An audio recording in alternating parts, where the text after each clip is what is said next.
নমস্কার, আমি অমৃতা। কবিগুরু রবীন্দ্রনাথ ঠাকুরের একটা কবিতা আজকে আরও একবার পাঠ করে শোনাচ্ছি আপনাদেরকে। কবিগুরু রবীন্দ্রনাথ ঠাকুরের শাস্ত্র। পঞ্চাশোর্ধ্বে বনে যাবে এমন কথা শাস্ত্রে বলে। আমরা বলি বানপ্রস্থ যৌবনেতেই ভালো চলে। বনে এত বকুল ফোটে, গেয়ে মরে কোকিল পাখি। লতা পাতার অন্তরালে বড় সরস ঢাকা ঢাকি। চাঁপার শাখে চাঁদের আলো, সে সৃষ্টিকে কেবল মিছে। এসব যারা বোঝে তারা পঞ্চাশতের অনেক নিচে। পঞ্চাশোর্ধ্বে বনে যাবে এমন কথা শাস্ত্রে বলে। আমরা বলি বানপ্রস্থ যৌবনেতেই ভালো চলে। ঘরের মধ্যে বকা বকি, নানান মুখে নানান কথা। হাজার লোকে নজর পারে, একটুকু নাই বিরলতা।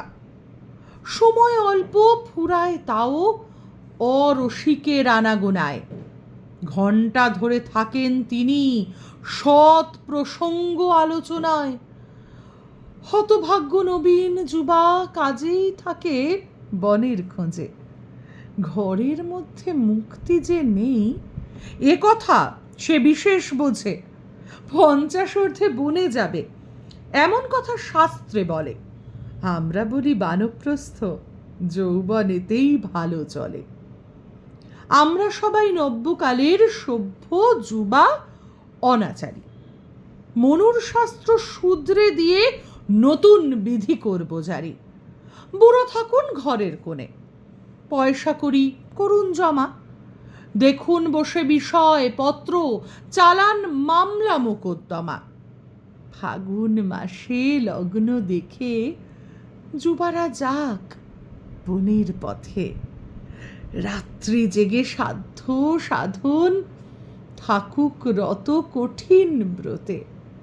পঞ্চাশোর্ধ্বে বনে যাবে এমন কথা শাস্ত্রে বলে। আমরা বলি বানপ্রস্থ যৌবনেতেই ভালো চলে।